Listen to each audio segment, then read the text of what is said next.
नाम मोहम्मद हनीफ है। मेरा ताल्लुक़ जो है ना सिल्ला वाली ज़िला सरगोजा से है। मैं जो ये काम कर रहा हूँ इसको लैकर का काम कहते हैं।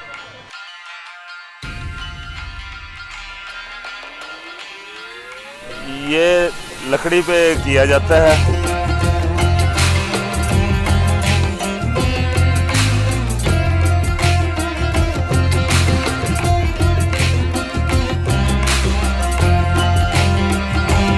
अब मेरे जो है ना सारे बच्चे ये काम कर रहे हैं। एक इदारा है आहन, पाकिस्तान का इदारा है, उनकी मदद से हमने जो है ना काफ़ी बच्चों को ट्रेन किया है और काफ़ी माशाल्लाह बच्चे जो है ना जी 1000-1200 रुपए की दिहाड़ी कमा लेते हैं।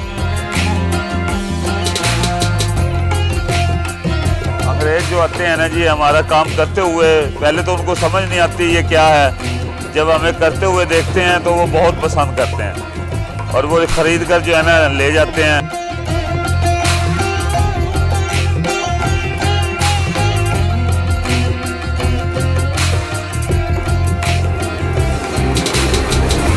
हर जगह ये माल जाता है जी।